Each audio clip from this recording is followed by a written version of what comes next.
मी आरोप करत नाही. मी जेव्हा काही बोलते त्यावेळेला मी हाताशी माहिती घेऊन बोलते. तर बघा बाबा, असली नकलीचा काहीतरी खेळ चालू आहे.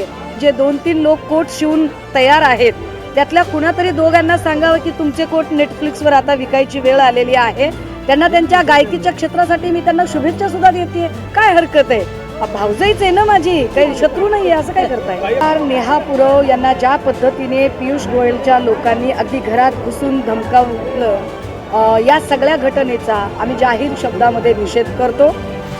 जे 2-3 लोक कोट शिवून तयार आहेत, त्यांचा कोट विकायची वेळ त्यांना आली आहे, अशा शब्दात कल्याण लोकसभा निवडणुकीच्या पार्श्वभूमीवर शिवसेना ठाकरे गटाच्या उपनेता सुषमा अंधारे म्हणाल्या, मी आरोप करत नाही, मी बोलते तेव्हा हातात माहिती घेऊन बोलते. मुक्त संवाद दौऱ्याच्या वेळी जिल्ह्याचा दौरा केला.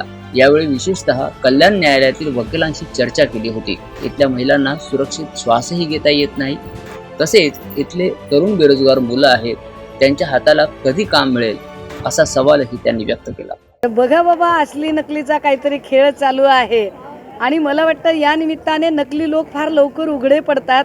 कारण नकलींना दिल्लीत मुजरे आणि हुजरे केल्याशिवाय त्यांचं काहीच ठरत नाही. पण असो, काहीही असलं तरी जे 2-3 लोक कोट शिवून तयार आहेत, त्यातल्या कुणातरी दोघांना सांगावं की तुमचे कोट नेटफ्लिक्सवर आता विकायची वेळ आलेली आहे. काय ते एकदाचा उमेदवार, पण माझ्या माहितीप्रमाणे कदाचित ठाण्याची जागाच त्यांना मिळत नाही आहे, असं काहीसं चित्र आहे. त्यामुळे ज्यांची जागा फिक्स नाही आहे, ज्यांचा उमेदवार फिक्स नाही आहे, त्यांनी इथे येऊन विजयाच्या बाता मारणं हे तसं आश्चर्यकारक आहे. असो, आम्ही आधी म्हटलं ना आत्ताही म्हणतोय, इथे साक्षात मोदीजींनी जरी उमेदवारी अर्ज भरला तरीसुद्धा ही जागा राजन विचारे साहेब ताकदीने आणि मोठ्या लीडने काढतील, आम्हाला विश्वास आहे. हे आपलं राजकीय क्षेत्र नाही आहे. त्यांनी त्यांच्या गायकीच्या क्षेत्रात काम करावं, बँकिंगच्या क्षेत्रात काम करावं, ज्याचं त्याचं क्षेत्र असतं त्या क्षेत्रात त्यांनी काम करावं. राजकीय टिप्पणी आपण करू नये हे त्यांना जे कळलं ती आनंदाची गोष्ट आहे, अभिमानाची गोष्ट आहे. मला वाटतं मी अमृता वहिनींच्या त्यांच्या गायकीच्या कारकिर्दीसाठी शुभेच्छा दिल्या पाहिजेत. हो, मी कौतुक करते. त्यांना त्यांच्या गायकीच्या क्षेत्रासाठी मी त्यांना शुभेच्छा सुद्धा देते. काय हरकत आहे? भावजाईच आहे ना माझी, काही शत्रू नाही आहे. असं काय करताय? नेहा पुरव यांना ज्या पद्धतीने पियुष गोयलच्या लोकांनी अगदी घरात घुसून धमकावलं, या सगळ्या घटनेचा आम्ही जाहीर शब्दामध्ये निषेध करतो. कारण एक तर महिला म्हणून तर निषेध आहेच आहे, परंतु लोकशाहीचा चौथा खांब म्हणून वृत्तमाध्यमे आपलं काम पार पाडत असतात. मला वाटतं पत्रकारांच्या सुरक्षेचा मुद्दा पुन्हा एकदा या निमित्ताने ऐरणीवर येतोय. पत्रकार वारिशेची झालेली हत्या असेल किंवा वेगवेगळ्या पत्रकारांना दमदाटी करणं असेल, पत्रकारांनाच पुन्हा ट्रोल करणं असेल. कारण पुण्यातल्या एका महिला पत्रकाराला अशाच पद्धतीने नितेश राणेच्या लोकांनी मागे प्रचंड वाईट पद्धतीने ट्रोल केलं.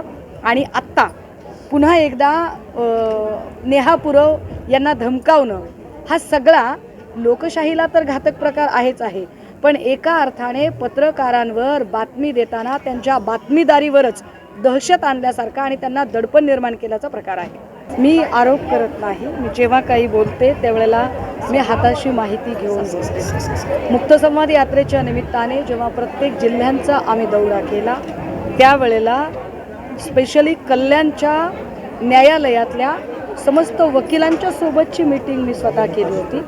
आणि त्या वकिलांशी जो मुक्त संवाद साधला तेव्हा त्यांनी सांगितलेलं की सगळ्यात जास्त जो क्राईम रेट आहे, हा क्राईम रेट कल्याणमधला आहे. आणि म्हणून आमची पहिली जबाबदारी असेल कल्याणमध्ये आणि ठाण्यामध्ये लढताना की इथला क्राईम रेट कसा कमी होईल, आणि तो क्राईम रेट कमी करताना इथल्या महिलांना सुरक्षित श्वास घेता येईल का, मोकळा श्वास घेता येईल का, आणि इथली जी तरुण बेरोजगार मुलं आहेत त्यांच्या हातांना काम देता येईल.